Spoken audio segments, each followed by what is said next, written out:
কোরআন এবং হাদিসের আলোকে রমাদানের ২৭টি বিশেষ করণীয় বর্জনীয় সম্পর্কে কোরআন এবং হাদিসের আলোকে কিছু কথা আরজ করব। ওয়ামা তৌফিক ইল্লা বিল্লাহ। বছরের ১১ মাসে আমাদের আমল এবং ইবাদতের যেটুকু ঘাটতি হয়, যেটুকু ত্রুটি বিচ্যুতি থাকে, সেই ইবাদত এবং নেকামলের ত্রুটি বিচ্যুতি এবং ঘাটতি পোষায় নেওয়ার জন্য রমাদান হলো আমাদের জীবনের সবচেয়ে বড় এবং সুবর্ণ সুযোগ। রমাদান মাস উপলক্ষে বিশেষ যে ২৭টি আমলের কথা আমরা বলতে চাই, তার প্রথম আমলটি হলো চাঁদ দেখা। রমাদান মাসের চাঁদ শাবানের শেষ দিনে আমরা পশ্চিম আকাশে তালাশ করব, অনুসন্ধান করব। রমাদানের দ্বিতীয় আমল হলো সবচেয়ে গুরুত্বপূর্ণ আমল, সেটা হলো সিয়াম সাধনা, রোজা রাখা। প্রত্যেক প্রাপ্তবয়স্ক সুস্থ মস্তিষ্ক সম্পন্ন নারী এবং পুরুষ তিনি যদি মুসলমান হয়ে থাকেন, তাহলে সেক্ষেত্রে তার উপরে আল্লাহ রাব্বুল আলামিন রমাদানের দিনের বেলায় রোজা রাখা, সিয়াম সাধনাকে ফরজ করেছেন। প্রত্যেক প্রাপ্তবয়স্ক মুসলিম নারী এবং পুরুষ যদি সুস্থ সবল হয়ে থাকেন, আল্লাহ রাব্বুল আলামিন এই ফরজটাকে পালন করতে হবে। আল্লাহ বলেছেন, কুতিবা আলাইকুমুস সিয়াম, তোমাদের উপরে রোজা রাখাটাকে ফরজ করা হয়েছে। অতএব রমজানের দিনের বেলা রোজা রাখা হলো রমজানের সবচেয়ে বড় আমল। এটা হলো দ্বিতীয় আমল বলেছি। নাম্বার ৩, রমাদান মাস উপলক্ষে রাতের বেলায় তারাবির নামাজ আদায় করা, এটা রমাদানের তৃতীয় আমল। নবী করিম সাল্লাল্লাহু আলাইহি সাল্লাম বলেছেন, মান কামা রমাদানা ঈমানান ওয়া ইহতিসাবা গুফিরা লাহু মা তাকাদ্দামা মিন যামবি।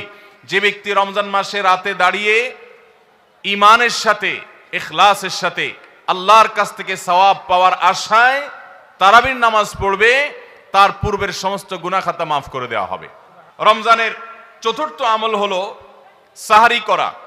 আমরা অনেকে ইচ্ছাকৃতভাবে সাহারি করি না, হয়তো কখনো ভালো লাগে না সাহারি করতে, খাওয়ার রুচি থাকে না, আমরা সাহারি খাই না। সাহারি খাওয়া ছাড়াও যদি কেউ রোজা রাখে, রোজা হয়ে যাবে, কিন্তু সাহারি খেলে আপনার খাদ্য গ্রহণ হবে, পাশাপাশি আপনি সওয়াব লাভ করবেন।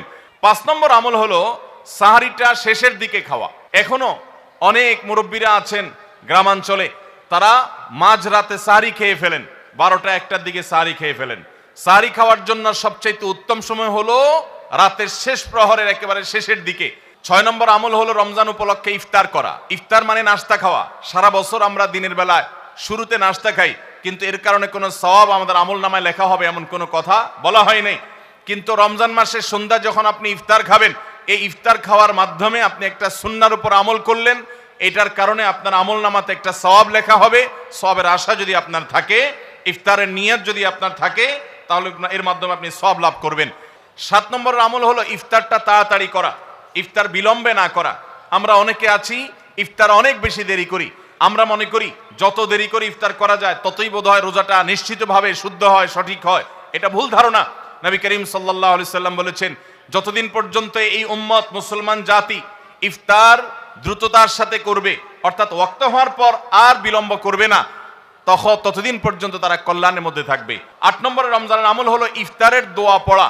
ইফতারের দোয়াটা আমরা অনেকে জানিও না, আবার অনেকে জানলেও সেটা কখন পড়তে হয় সেটা জানি না। ইফতারের শুরুতে বিসমিল্লাহ বলে ইফতার শুরু করতে হবে, ইফতার করা শেষ, এরপরে দোয়া পড়তে হবে। আমরা অনেকে ইফতারের আগে দোয়া পড়ি। এই দোয়াটা, ইফতার দোয়াটা পড়তে হয় ইফতারের পরে। দোয়াটা হলো যাহাবাজ জামা ওয়াবতাল্লাতিল উরুক ওয়া সাবাতাল আজরু ইনশাআল্লাহ, এটা হলো দোয়া।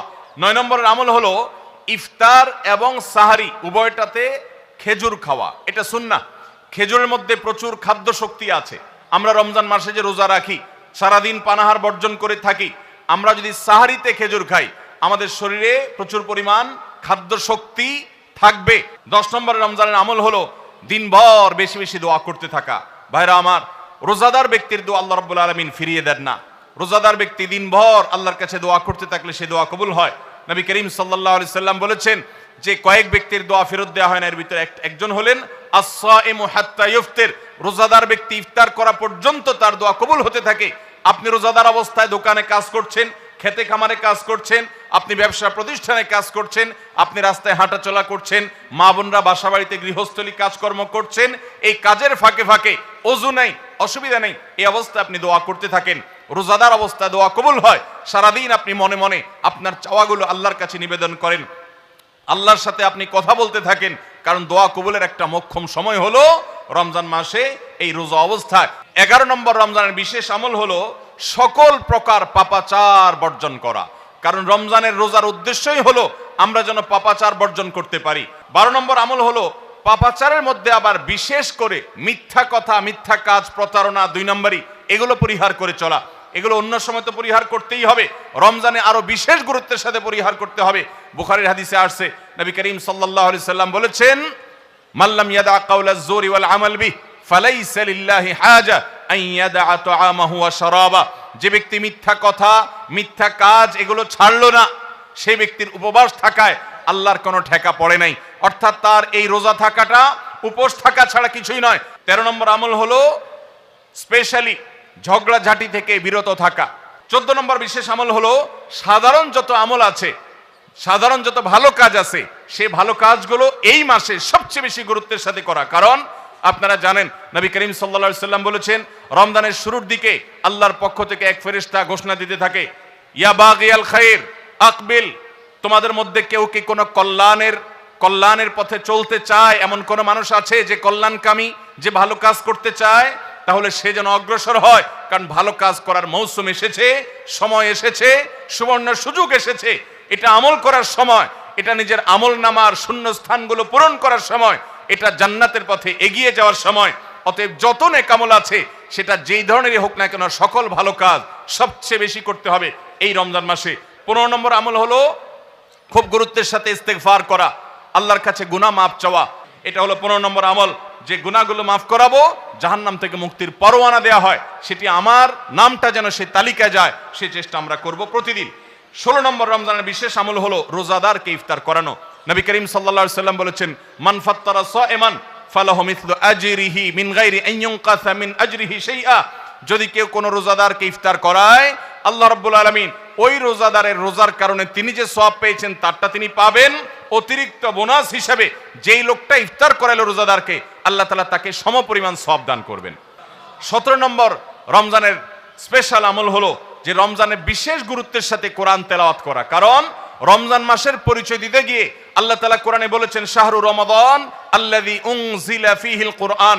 রমজান এমন মাস যে মাসে কোরআন নাজিল করা হয়েছে। এই কোরআন দিয়ে রমজানকে আল্লাহ পরিচয় দিয়েছেন। রমজান মাসের মর্যাদাই হয়েছে কোরআনের কারণে। এই জন্য কোরআনের সাথে রমজানে বেশি সময় কাটাতে হবে।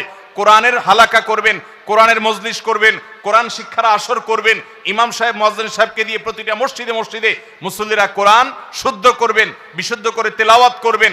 কোরআন প্রতিদিন একটু একটু করে তেলাওয়াত করবেন। সম্ভব হলে গোটা রমজানে কমপক্ষে একটা বার কোরআন পড়ে শেষ করবেন। 18 নম্বর আমল হলো কোরআন তেলাওয়াত করার আমল। আমরা সবাই জানি, কিন্তু কোরআন রমজান মাসে নবী করিম সাল্লাল্লাহু আলাইহি সাল্লাম শোনাশুনি করতেন, এটা আমরা অনেকে জানি না। জিবরিল আলাইহিস সালামের সাথে নবী করিম সাল্লাল্লাহু আলাইহি সাল্লাম কোরআন শোনাশুনি করতেন। তিনি জিবরিলকে শোনাতেন, জিবরিল তাকে শোনাতেন। এই জন্য রমজান মাসে আপনি কোরআন তেলাওয়াত করে আপনার স্ত্রীকে শোনান, স্ত্রী তেলাওয়াত করবে, আপনি শুনেন, আপনি অন্য কারোর সাথে এভাবে শোনাশুনি করেন। 19 নম্বর আমল হলো সাদাকা করা, দান করা। 20 নম্বর আমল হলো সাহরি খেতে আমরা যখন উঠি তখন একটু তাহাজ্জুদের নামাজ পড়া, একটু দোয়া করা। এই সুযোগটা 11 মাস আমাদের হয় না। তাহাজ্জুদের নামাজ এত গুরুত্বপূর্ণ যে কোরআনে কারিমে আল্লাহ রাব্বুল আলামিন এই নফল আমলের নির্দেশ করেছেন, অমিনাল লাইলি ফাতাহাজ্জাদ বিহি নাফিলাতাল লাক। রাতের কিছু অংশ নফল হিসাবে তুমি তাহাজ্জুদ পড়ো। ভাইরা আমার, 5 ওয়াক্ত নামাজের জন্য ডাকে মুয়াজ্জিন আজানের মাধ্যমে, আর তাহাজ্জুদের জন্য ডাকেন স্বয়ং আল্লাহ রাব্বুল আলামিন। 21 নম্বর আমল হলো আল্লাহ যাদেরকে সামর্থ্য দিয়েছেন তারা উমরা করবেন। রমজানে উমরার ফজিলত হলো, নবী করিম সাল্লাল্লাহু আলাইহি সাল্লাম বলেছেন, উমরাতুন ফি রমাদান তাআদিলু হাজ্জা। রমজানের একটা উমরা একটা হজের সমতুল্য। 22 নম্বর আমল হলো রমজানে দিনের বেলা রোজা রেখে বেশি বেশি মেসওয়াক করবেন। আমরা অনেকে এটা জানি না যে রোজা রেখে মেসওয়াক করা যায়। আমরা বরং অনেকে মেসওয়াক করি না যে রোজা দুর্বল হয় কিনা। অথচ আম্মাজান আয়েশা রাদিয়াল্লাহু তাআলা আনহা বলেছেন যে আমি নবী করিম সাল্লাল্লাহু আলাইহি সাল্লামকে রমজান মাসে রোজা রেখে এত বেশি পরিমাণে মেসওয়াক করতে দেখেছি যে গুণে শেষ করা যাবে না। এই জন্য রমজান মাসে আপনার পকেটে মেসওয়াক থাকতে হবে। 23 নম্বর আমল হলো রমজানের শেষ 10টা দিন ইতিকাফে বসে যাওয়া। যাদের তৌফিক আছে মসজিদে ইতিকাফে বসে যাবেন। 24 নম্বর আমল হলো রমজানের শেষ দশকে বেশি বেশি ইবাদত করার চেষ্টা করা। বুখারী শরীফে আসছে নবী করিম সাল্লাল্লাহু আলাইহি সাল্লাম সম্পর্কে আম্মাজান আয়েশা বলেছেন, ইদা দাখালাল আশর, রমজানের শেষ 10 দিন যখন শুরু হতো তখন নবী সাল্লাল্লাহু আলাইহি সাল্লাম কি করতেন? আইকাজ আহিয়া লাইলা, সারা রাত আর ঘুমাতেন না। শেষ 10 দিন সারা রাত ঘুমাতেন না। ওয়াসাদ্দা মিজারা, কোমর বেঁধে নিতেন। ওয়াইকাযা আহলা, এবং তার পরিবারকে তিনি জাগিয়ে তুলতেন।